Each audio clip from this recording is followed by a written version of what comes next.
Hello everyone, मैं शिवराज सैनी आप सभी का इस यूट्यूब चैनल पे स्वागत करता हूं और आप सभी को मेरी तरफ से रक्षाबंधन की हार्दिक शुभकामनाएं। रक्षाबंधन एक ऐसा बंधन जो हमारे यहाँ मुख्य रूप से भाई बहन के पवित्र रिश्ते का प्रतीक माना जाता है, जिसमें बहन अपने भाई को रक्षा सूत्र बांधते हुए उसकी खुशी व रक्षा की कामना करती है, वहीं भाई अपनी बहन को रक्षा का वचन देते हुए उसे भेंट स्वरूप कुछ प्रदान करता है।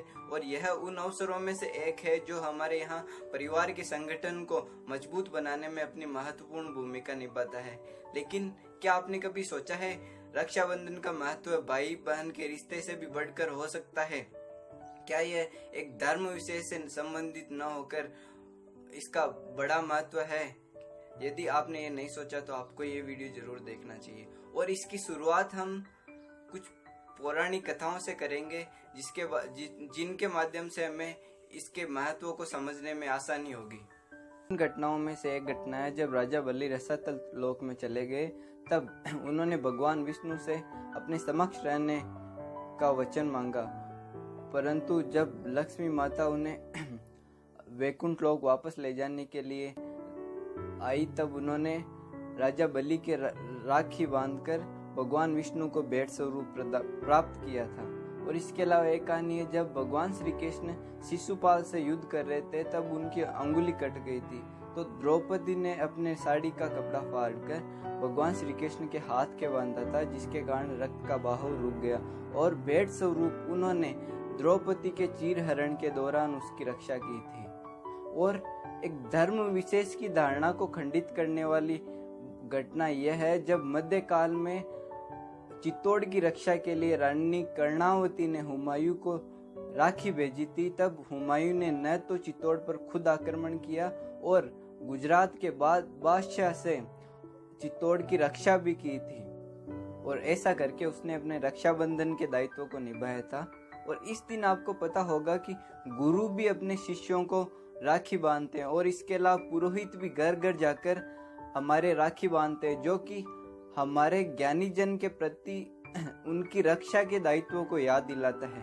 और इन सब उदाहरणों से यह तो स्पष्ट हो जाता है कि रक्षाबंधन न केवल भाई बहन के रिश्ते से संबंधित है और न ही किसी धर्म विशेष से संबंधित है, और तो और बौद्ध धर्म में इसका सबसे बड़ा संबंध ज्ञान से है। यह वह रक्षा का बंधन है जो परिवार में सुख व सुरक्षा की भावना लाकर उसे बांधे रखता है। यह वह रक्षा का बंधन है जो समाज में ज्ञान की रक्षा करके उसकी प्रतिष्ठा को बनाए रखता है। और आपको पता है, जिस देश का समाज सुखी व सुरक्षित रहेगा, निश्चय ही वह देश विकसित और शक्तिशाली होगा। और यही रक्षाबंधन की पूर्ण सफलता को दर्शाता है।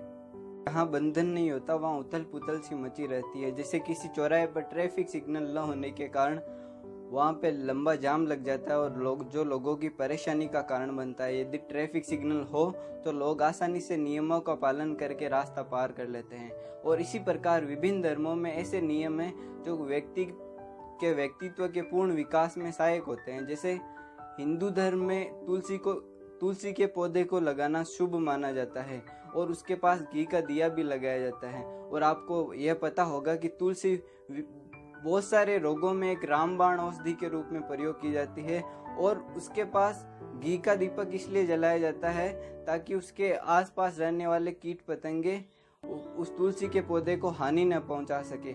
और यदि लोगों को ये जागरूक करके कहा जाए कि आपके विभिन्न रोगों में काम में आएगा, तो शायद ही लोग इसमें दिलचस्पी लेंगे।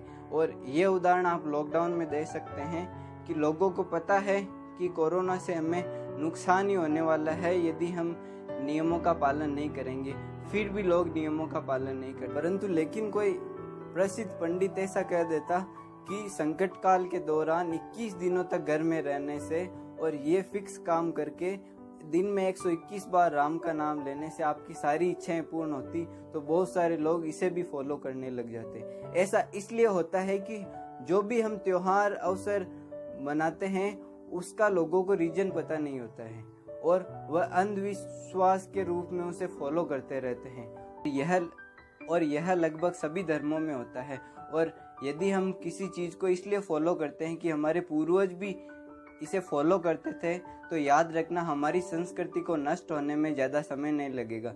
और जिसकी शुरुआत भी अभी किसी भी अवसर परंपरा को फॉर्मेलिटी के रूप में निभाने से शुरू हो चुकी है, क्योंकि हमारी आने वाली पीढ़ियां हमसे ये सवाल करेगी कि हम इन चीज़ों को क्यों फॉलो करें, और जिसका हमारे पास कोई जवाब नहीं रहेगा। और वो यह कहते हुए प्राउड फील करेंगे कि हम इन अंधविश्वासों को नहीं मानते, जिसका अभी वर्तमान में कोई भी मतलब नहीं है।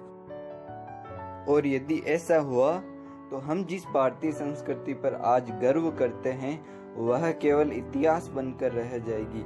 इसलिए यह हम सभी का कर्तव्य है कि हम इस बारे में अधिक से अधिक लोगों को जागरूक करें। जय हिंद।